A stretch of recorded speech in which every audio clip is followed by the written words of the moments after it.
I honestly think he's just an extreme narcissist who loves power. He loves the ability to manipulate and control. Why? Most likely because he was victimized by his mentor, who loved to control people. And his mentor was Andre Harrell, tell us how who was he was victimized? mentored by Clive Davis. My focus right now is Sean Combs Okay. Tell us why. Tell us why. because he's a sex trafficker and Okay. he's using music and entertainment to sex traffic. Jaguar Wright won't be taking her foot off on Diddy's neck anytime soon. She is determined to expose him and will stop at nothing to ensure that she reveals every single one of his secrets. Now pay attention. Jaguar is going over and above by disclosing Diddy with Andre Harrell and Clive Davis. She says that Diddy's major break in the industry came from playing the boy toy role of Andre's and Clive Davis's. The worst part is that she claims that Clive, Andre, and S.A. Diddy nurtured him and even went on threesomes with him. You'd better strap in for a bumpy journey since the Jaguar is about to leak. Rumor has it, allegedly, Diddy got on his knees for Clive Davis in 1994, and that's how Bad Boy Records came about. Okay, so ever since Cassie abandoned her case, folks have been wondering how on earth someone could be so evil and cruel that they would subject someone else to such atrocities. For the record, Cassie talked about some really unusual topics in the complaint. It was the kind of thing that makes you question if real life could ever be as amazing in a movie. Surely it can't be that she made up lies to persuade Diddy to give her money? Since the matter was made public, other witnesses have come forward to corroborate her claims. Some even assert that she did not disclose all the details in the complaint and that the problem was worse than she disclosed. The complaint covers a lot of information about Diddy and Cassie's relationship, including the fact that they started dating when Diddy was 37 and Cassie was only 19. I'm not the judge, but it seems like a lot of red flags are raised when a man in his 40s starts dating a 19-year-old. You might find my words credible. Consider the fact that Cassie was signed to Diddy's record label, Bad Boy Records, at the time, as if the age gap wasn't a big enough red flag. So not only did he have her whole career at his fingertips, but he was also a lot older than her. Like kind of power dynamic is rare in relationships, and it appears like Diddy was eyeing Cassie from the moment he signed her. I also find myself wondering if he signed her just to lock her into a relationship from which she would never be able to escape. Cassie's tenure on Bad Boy Records wasn't especially successful, which just served to fan the fires. She was more well known for being Diddy's arm candy than for her musical career. Diddy started chasing Cassie at a time when he was already seeing Kim Porter, which made things much more complicated. It's obvious, then, that Diddy didn't begin with the finest of intentions. And soon long, Cassie was the object of Diddy's harsh actions, which were believed to have turned her into his victim. She described her 11 years with him as nothing less than an excruciating experience in the lawsuit. In actuality, the first page of the court documents had a trigger warning. I'm not sure what else might have contributed to more spelling errors than that one. Please close attention, since I have never in my life seen a court document with a trigger warning. And that's how you were all aware that this case would be ridiculous. Diddy S. allegedly forced Mrs. Ventura to engage in sexual acts with male subjects while getting off on it and photographing the event, and she was repeatedly punched, kicked, and stomped on, according to her claims in the lawsuit. Mrs. Ventura had black eyes and a broken lip as a result of these acts. One of her initial statements in the complaint was this: compelled Miss Ventura to carry his gun in her purse in an effort to scare her and demonstrate his level of danger. In order to support his own addictions, he also forced Ms. Ventura to get fictitious prescriptions, exposing her to a life of binge drinking and drug usage. She would not stop talking about all the horrible things Diddy had done to her, especially the way he had touched her in an angry moment. But that's not even all, people. Mr. Combs had once given Miss Ventura a string of beatings that included punching and kicking. He pulled her from the car on 5th Avenue in New York City. She eventually succeeded in hailing a cab and arriving at her Manhattan apartment. Then there was the evening she went out to the club. During that night, Cassie struck up a conversation with the music manager, which caused Diddy to lose it on the way home. The court documents state that Mr. Combs shoved Ms. Ventura into a car corner and then stomped on her face. As soon as the car arrived at Mr. Combs' house, Mrs. Ventura attempted to run away, but he caught up to her and kicked her in the face once more. Following her severe injuries, Mrs. Ventura was brought to Mr. Combs' home, where the bull incident caused her to begin throwing up.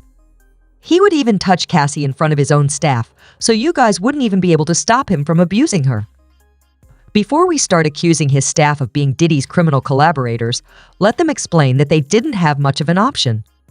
As Cassie herself described it, they were just as terrified of Diddy as she was, and their hands were tied. Their employer was Diddy. She said these were witnessed by Mr. Combs' staff and employees of Bad Boy Entertainment and Mr. Combs-related businesses, but no one dared to speak up against their frightening and ferocious boss. But Diddy wasn't just mean and unforgiving to Cassie. It turns out that he was viewed as a total monster by everyone around him. Is this really that shocking, people? Because that person is basically a threat to humanity, someone who can hurt their partner to that extent. It's not overdone, really. But Diddy's fist wasn't limited to Cassie. Others, too, became the target of his blows. After the lawsuit was dismissed, reports came out stating that he had previously dated every woman he had slept with. Diddy's ex-bodyguard Jean angrily disclosed that he had groped Misa Hilton, his then-girlfriend and child's mother. Now remember how the T got upset when Diddy touched Cassie in front of his employees? He made a great effort to conceal his vile secret. He was so afraid that the public would find out about his actions that he would send Cassie away to fancy hotels and vacations to heal. Before anyone begins victim blaming, questioning Cassie's stay, or claiming that she stayed for the lavish gifts and cash, I urge all of you to step up right now. Total stop. Cassie was not going to stand by and let him hurt her. She tried multiple times to go it alone, but because she was signed to Diddy's label, he controlled her career. Diddy used a lot of manipulation to keep Cassie under his control. The lawsuit claimed that one of his standard manipulative strategies was to have people from the record label chase her down if she tried to leave. This was his way of effectively informing her that she had to return to him or face serious consequences. The problem is that when Cassie was ready to move on and even started dating Kid Cudi in the hopes that she would finally be able to move on, Diddy wasn't having any of it. Diddy lost it when he found out about her new romance. It was obvious that his leaving would not be simple because he not only did not take it well, but he even touched her and threatened Kid Cudi. As per the court documents, Mr. Combs informed Ms. Venturi that he was planning to ensure that Kid Cudi was at home with his friends when he detonated his car. About that moment, Kid Cudi's car blew up in his driveway. However, this strange tale had an adverse effect on more people than just Cudi and Cassie. Additionally, Diddy and his then-assistant Capricorn got into physical altercations. She knew of Cassie's affair, but decided not to tell Diddy, proving that she was a true ride or die for Cassie. Regretfully, Capricorn suffered a great loss as a result of her loyalty. Consider listening to Suge Knight's backing of Capricorn in a recent podcast episode before writing it off as fiction. Like, this was shocking news. People, this Diddy situation is like to opening a can of worms. Makes you wonder what went wrong in his own life for him to turn into such a mess. Because wounded people never stop hurting other people. There are rumors that he was beaten and tricked by powerful people in Hollywood when he was just starting out, which suggests he may have gone through some serious trauma of his own.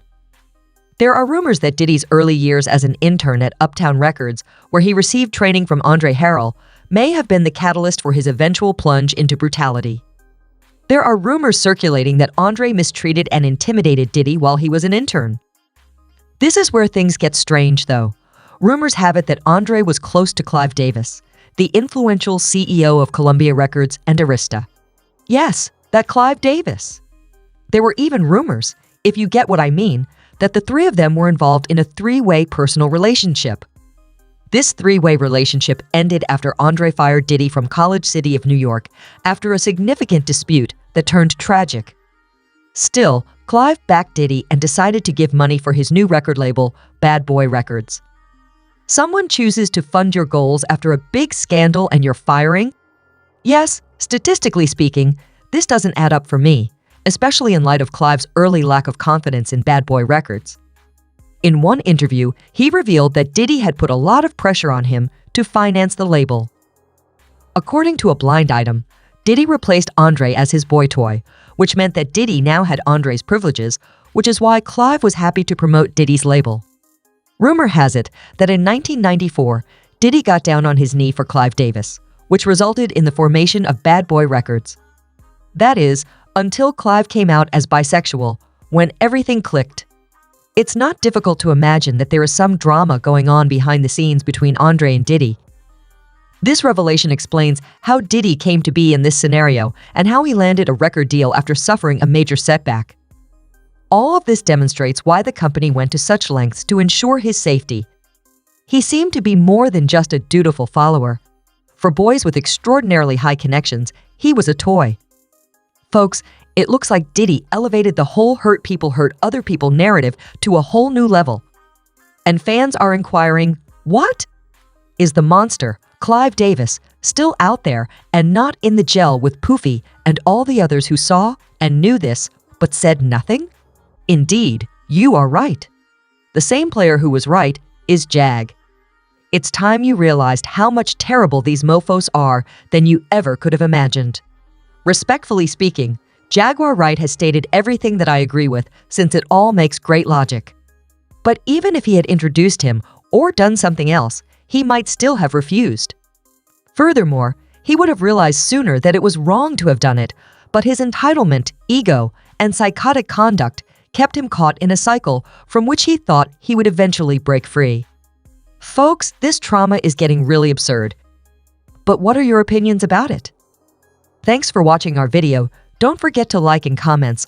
Also subscribe our channel for more videos.